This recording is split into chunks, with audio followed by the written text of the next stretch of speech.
నమస్కారం అండి. నా పేరు డాక్టర్ సువర్చల, జీవా ఫర్టిలిటీ సెంటర్స్లో సైంటిఫిక్ డైరెక్టర్ని. ఒక ముఖ్యమైన ప్రశ్న చాలామంది అడుగుతుంటున్నారు, లేదా మా కమెంట్ సెక్షన్లో రాస్తున్నారు. దానికి ఆన్సర్ ఇవ్వదలుచుకున్నానండి. ట్యూబెక్టమీ అయిన తర్వాత ప్రెగ్నెన్సీ రావచ్చా అనేది. ట్యూబెక్టమీ అంటే మనం ట్యూబ్స్ గురించి మాట్లాడుతున్నాం కనుక ఇంకా కొంచెం ఇన్ఫర్మేషన్ ఇస్తాను ట్యూబెక్టమీతో పాటు. అఫ్కోర్స్ ఇది ప్రెగ్నెన్సీ అయిన తర్వాత పిల్లలు వద్దనుకుంటే ట్యూబెక్టమీ చేయించుకుంటారనమాట. They tie up the tubes and eggs అనేది విడుదలైన ప్రెగ్నెన్సీ రాకుండా ఉంటుందన్నమాట. ఇది ట్యూబెక్టమీ.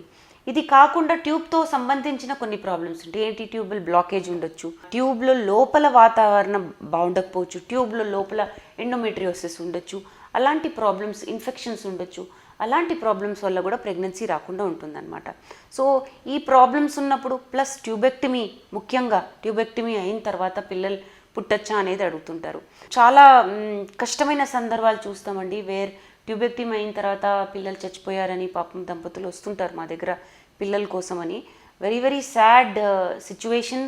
కానీ వాళ్ళకి యంగ్ ఉంటారు కనుక మళ్ళీ పుట్టాలని అనుకుంటుంటారు. సో ఇలాంటప్పుడు ఏంటంటే ట్యూబల్ రీకానలైజేషన్ చేస్తామంటే ట్యూబ్ మళ్ళీ ఓపెన్ చేసే ప్రొసీజర్ ఒకటి ఉంటుంది.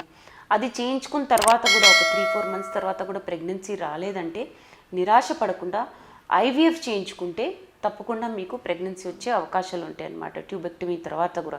సో అండాశయాల్లో అండాలు పెరుగుతుంటే కనుక మనకు ట్యూబ్స్తో పని లేదండి. ఐవీఎఫ్లో ట్యూబ్స్తో పని ఉండదన్నమాట. డైరెక్ట్గా అండాశయాల్లోకి వెళ్ళి అండాలని తీసుకొని పిండాల్ని మనం లెబారెటరీలో ప్రిపేర్ చేసిన తర్వాత గర్భసంచిలో వేయడం జరుగుతుంది. అఫ్కోర్స్ ఈ అండాలు పెరగాలంటే ఇంజెక్షన్స్ ఇవ్వాలి, అవన్నీ ఎలానో ఉంటాయి ప్రొసీజర్స్. బట్ ట్యూబెక్టమీ అయిన వాళ్ళకి తప్పకుండా పిల్లలు పుట్టే అవకాశాలు ఉంటాయి ఐవీఎఫ్ ద్వారా. ఇది కాకుండా నేను చెప్పిన ప్రాబ్లమ్స్ ఏమున్నాయి? ట్యూబ్లో ఇన్ఫెక్షన్, ట్యూబ్లో బ్లాకేజెస్, ట్యూబ్లో వాతావరణం బాగాలేకపోవడం, ఇన్ఫెక్షన్ ఉండడం, ఎండోమెట్రియోసిస్ ఉండడం, వాళ్ళకు కూడా హైడ్రోసాల్పింగ్స్ అంటే ఫుల్గా నిండిపోయి దాంట్లో ఉన్న ఫ్లూయిడ్ టాక్సిక్గా అయిపోయింది అనుకోండి, ట్యూబ్స్లో హైడ్రోసాల్పింగ్స్ అంటారు. అది ఉండడం వల్ల కూడా ప్రెగ్నెన్సీ రావట్లేదు అనుకోండి, అలాంటప్పుడు కూడా ఐవీఎఫ్ చేయించుకుంటే సక్సెస్ రేట్ బాగుంటుంది.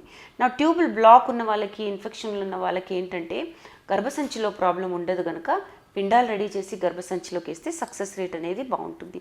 సో మీరు కనుక ట్యూబెక్టమీ తర్వాత రీకానలైజేషన్ అంటే ట్యూబ్స్ బాగా చేసిన తర్వాత కూడా ట్రై చేస్తున్నారనుకుంటే పిల్లలు, లేదా ట్యూబెక్టమీ అయిపోయింది అండ్ డైరెక్ట్గా ఐవీఎఫ్కి వెళ్ళిపోవాలనుకుంటున్నారంటే తప్పకుండా మమ్మల్ని సంప్రదించండి. మీ అవకాశాలు ఏంటో, మీ సక్సెస్ రేట్ ఏంటో మీ ఏజ్ బట్టి అది నిర్ణయించడం జరుగుతుంది. కాబట్టి మీరు సంప్రదించిన తర్వాత మీకు సలహా ఇవ్వడం జరుగుతుంది. నిరాశ పడకండి, తప్పకుండా IVF is a very good technique.